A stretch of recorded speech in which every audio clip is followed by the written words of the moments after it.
to give the floor to, as I said earlier, someone very well known to you, Ambassador Pieris, who has had a distinguished career as a lawyer and has been a permanent representative of his country in New York since I think January 2021, if I'm not mistaken, and very, very active. You know him quite well, and it will be I think it was already mentioned, but it's the latest state that has ratified the CTBT. So that having been said, Ambassador Pieris, you have the floor. Thank you. Thank you, Jose, for giving me the floor. And first of all, may I thank the CTBTO for inviting me to participate at this workshop this morning, which I think is a privilege, and a privilege to be amongst such experts who probably know much more than perhaps my knowledge of what this subject is all about.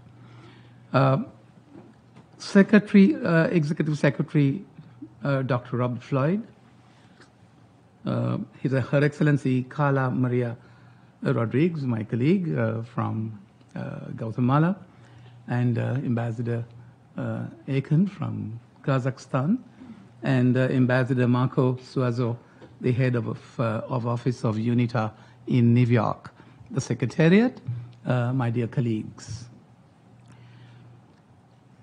Sri Lanka today stands proud, I say, to participate in this program, as it was only a month ago that it ratified the Comprehensive Nuclear Test Ban Treaty, which has the laudable objective, I say, of preventing nuclear weapon tests and promote global disarmament.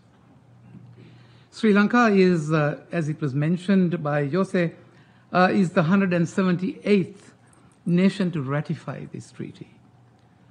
We are appreciative of the fact that the CTBTO, under the leadership of Dr. Floyd, is actively working towards its mission by employing advanced monitoring technology to detect and verify nuclear explosions worldwide.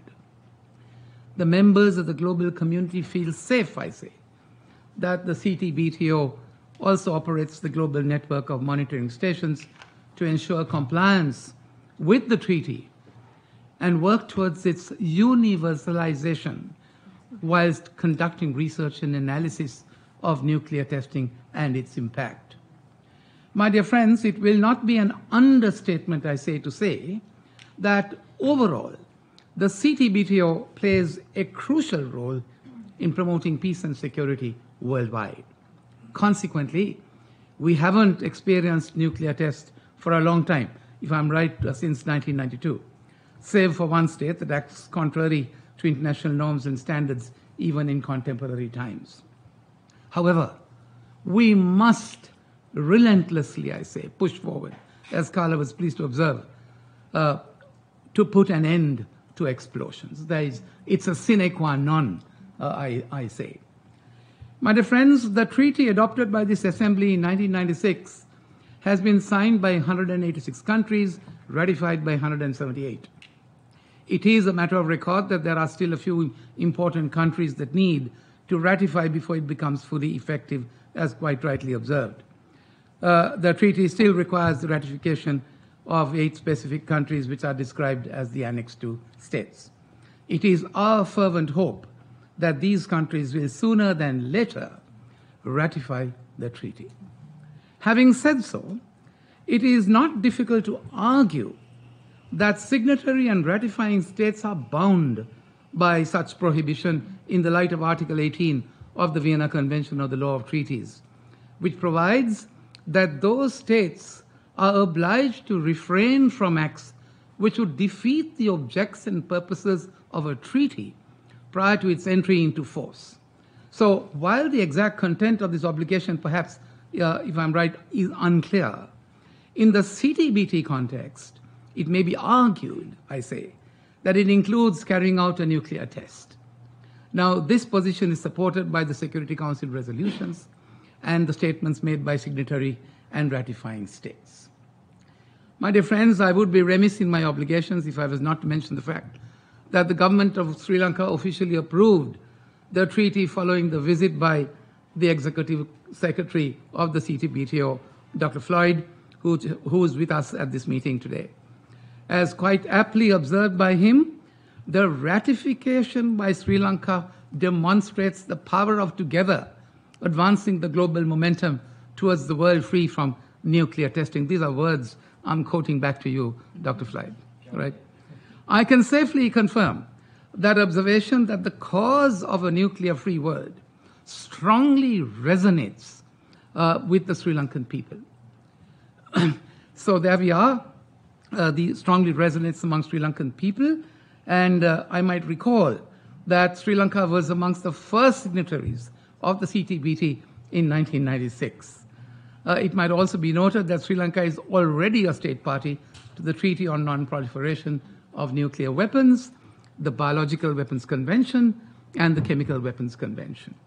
Sri Lanka is also proud of the fact that the Preparatory Commission for the Comprehensive Nuclear Test Ban Treaty Organization has approved Sri Lanka as a host country for the next on-site inspection integrated field exercise, the IFE-25, to be conducted in 2025.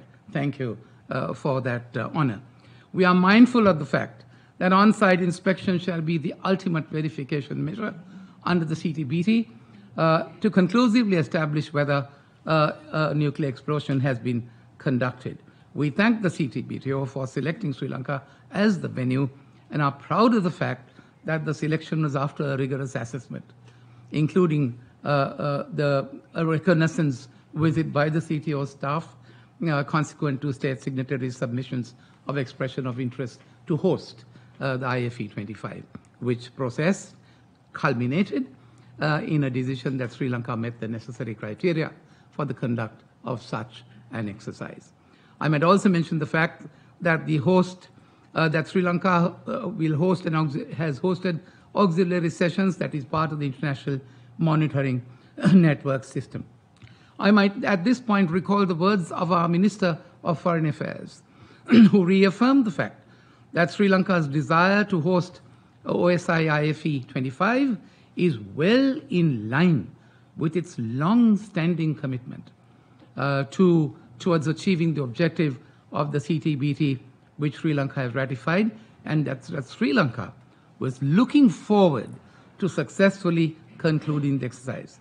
Mr. Chairman, over several decades, Sri Lanka has been unwavering in its support for a world free of nuclear weapons and the complete elimination of such weapons. We have consistently expressed our support for nuclear disarmament, which is universal, which is non-discriminatory and verifiable. We are firmly convinced that the goal of nuclear disarmament can be achieved in a time-bound manner by a step-by-step process underwritten by a universal commitment and an agreed multilateral framework that is global and non-discriminatory. We also believe there is an urgent need for a meaningful dialogue between states possessing nuclear weapons in a build, I say importantly, to build trust and confidence, as we spoke a few days ago, and to reduce the salience of nuclear weapons in security doctrines. My dear friends, given today's international security environment, we welcome enhanced resonance of the international community on the shared objective of eliminating the nuclear danger. It is important, I say finally, to make the observation to appreciate that disarmament treaties are more than just legal obligations. I think that's very important to appreciate. They are moral commitments, I say, based on trust between states and rooted in the trust that citizens place in our respective governments. We must all contribute, I say, towards building and consolidating the trust necessary for a world free of nuclear weapons. Sri Lanka firmly believes that the Comprehensive Test Ban Treaty is a cornerstone of that mutual trust. We need to build in our journey towards a safer world. I thank you. Thank you, Ambassador Pieris.